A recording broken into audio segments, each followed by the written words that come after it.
Alright, we got a 2005 Honda Accord in here with the 2.4 K-Series engine. I had this in here about a week ago with the power steering pump, and I had mentioned in that video that all the power steering fluid was leaking onto the alternator when it was leaking. And the alternator was making a little bit of noise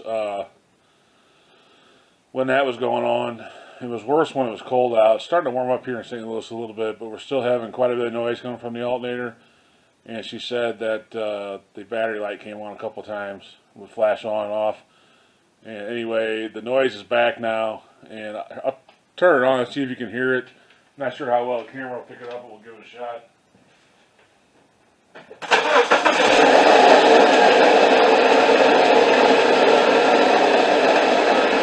Hopefully you can hear that.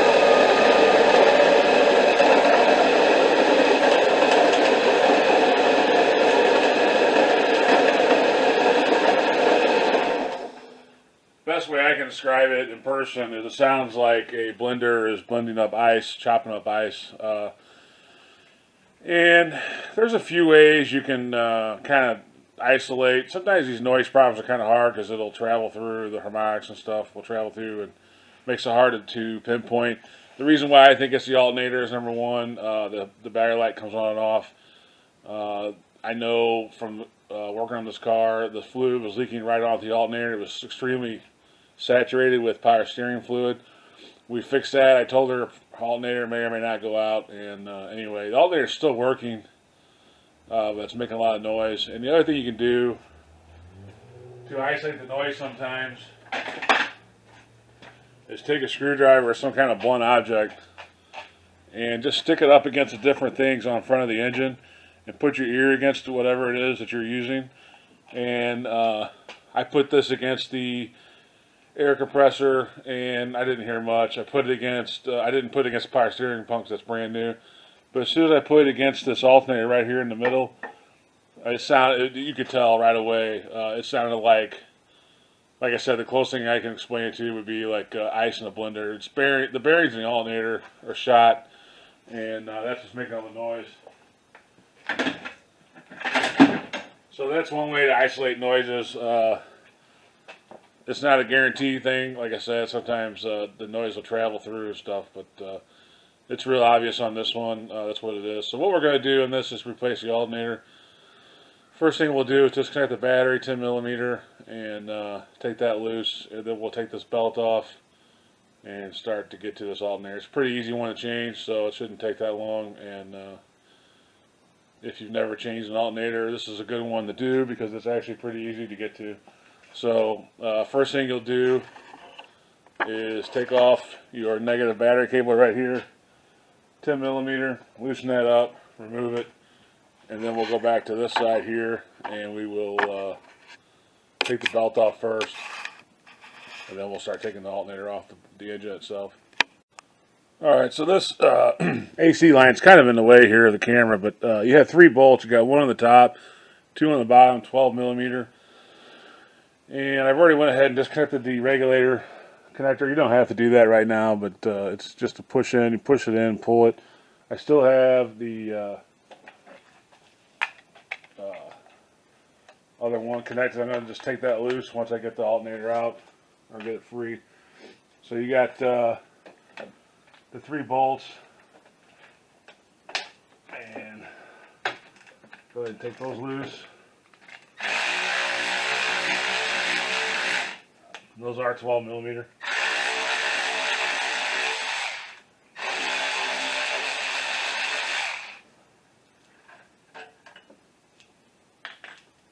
You know what? I forgot to take the belt off, so we better do that first.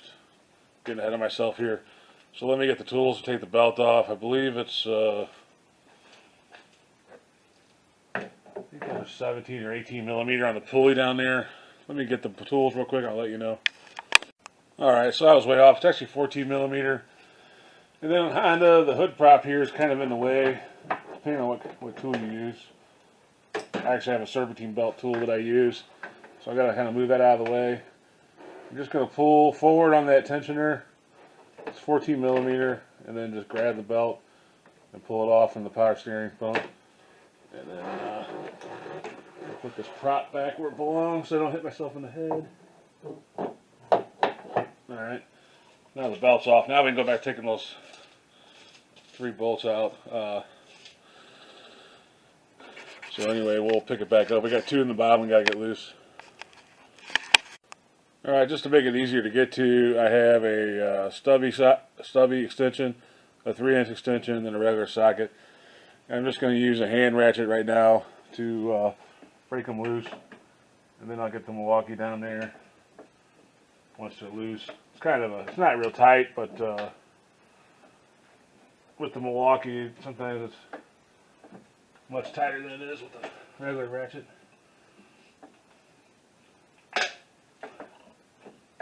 I'm just going to break these loose, and you'll see them right away once you're down there. Now the one towards the manifold, I'm not going to be able to use a stubby on. I may just get a deep well.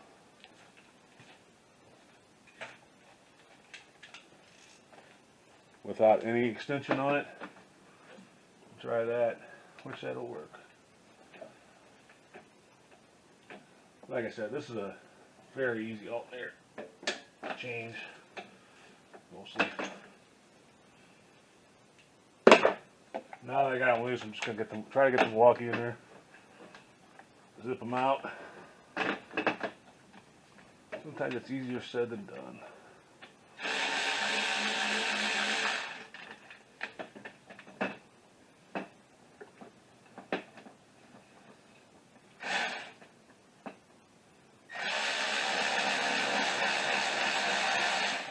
Even fiddling around a little bit, trying to get the Milwaukee into places is still quicker than doing it the old-fashioned way by hand. So those 2 are out. Now your alternator should pull out. You should be able to rotate it now. Make it a little bit easier to get to this top bolt, which is probably, alright, looks like a 10 mil. Get that real quick. And it is. Yours may be different, especially if you've already had another alternator put on before. Aftermarket, they like to use different size nuts and bolts, seems like.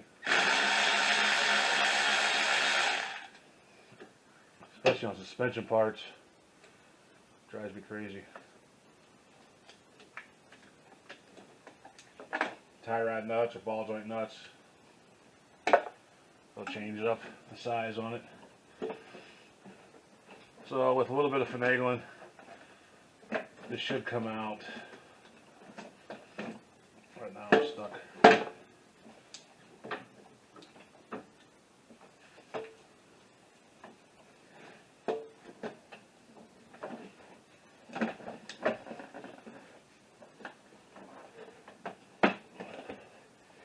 Right now I'm kind of stuck on the power steering hose and the AC hose, but they do come out.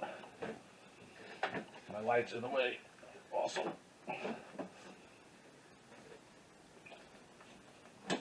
Right now it's mainly on the AC hose. Alright. And you can see how wet that thing is. And this is actually a lot cleaner than it was. And you can hear it now too. Well, I can.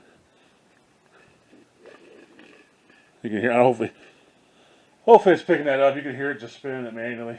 So, I actually don't have the alternator here with me yet. So I'm going to go ahead and go pick one up instead of waiting for them to deliver it. So we can get done. And here is the 3 mounting points. Got one on top. And then those 2 on the bottom. And it should come out. So anyway, I'm going to get the new one, then we'll be right back.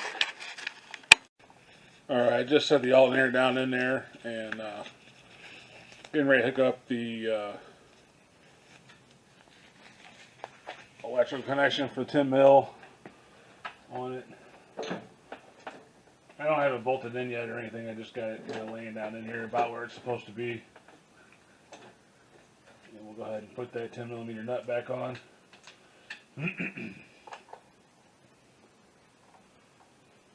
and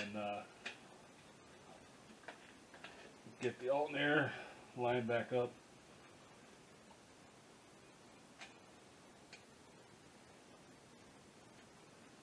And on these, you don't want to tighten these super tight. You can break the stud off inside the alternator. So you just want them kind of snug, so that they make good connection, but you definitely don't want to over tighten them, because they will break off.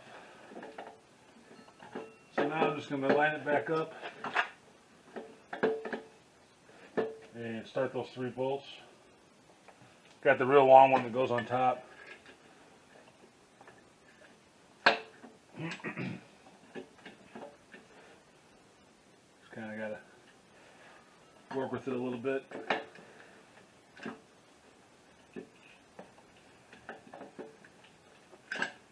I'm trying to keep my head out from the camera here. Sometimes it makes it a little difficult to see what I'm doing.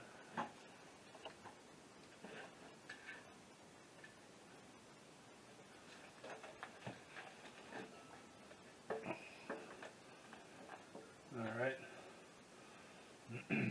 I got that top one started. I'll go ahead and start the 2 bottom ones, and then we'll just pick it back up, because I think I have to get my head in there and kind of be in the way. Alright, so I got the 3 bolts started. We're just going to run them down now. And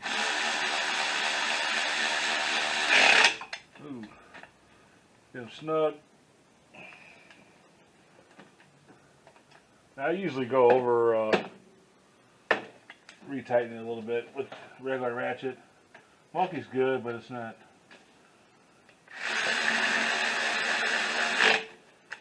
It doesn't have a ton of torque, so something like this, I will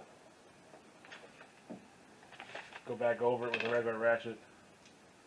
It's really nice for taking stuff on and off fast, but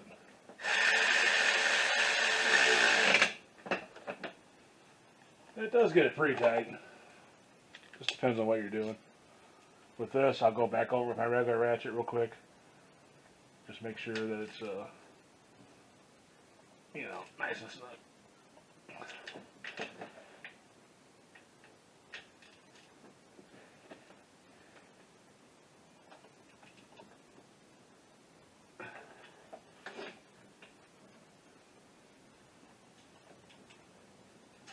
And all we really got left is the belt, the other connector, which is just a slip-on, and the battery. And this thing should be much quieter. It's a shame that the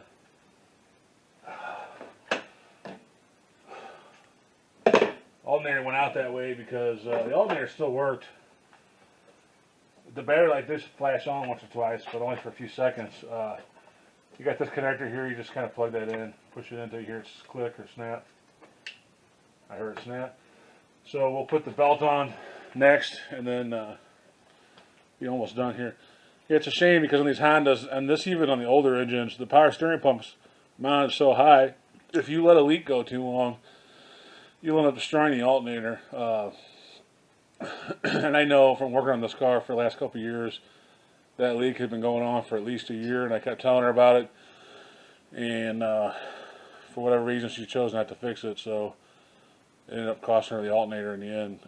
But anyway, that's the only bad thing about the way these are mounted. So let me get that belt straightened out, and then I'll put that on, and then we'll go on. Alright, so here's kind of a close-up of the tensioner right there, 14 millimeter. I got a serpentine belt tool in there. And that's this engine, the serpentine belt's pretty easy on the routing, but if you took yours all the way off, or you're going to replace your belt, which would be a good time if you're changing the alternator. This belt's brand new. I just put it on last week when I did the power steering pump, but if you're going to put a new belt on it, you can just Google whatever your car is and the engine size, and hit images, and it'll show up how to route it. This one's real easy. I would kind of show you, but there's no way I can get my camera in there to kind of show you exactly how it goes. So all we got left now is to hook the battery back up, and then we'll start it up, make sure it's quiet, which I'm sure it will be, and then this one will be good to go. So anyway, let me put the battery back on, fire it up, and then we'll finish this video out. Alright, so I'm going to go ahead and fire it up real quick.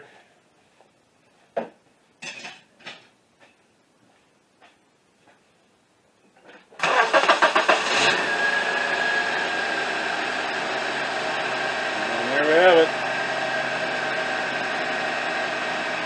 Nice quiet Honda engine.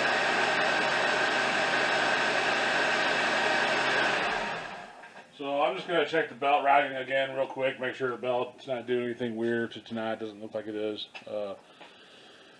And then we'll go on from there. You can tell this is a pretty easy one of all the alternators you're ever going to do. This is probably up there with some of the easiest ones you can do.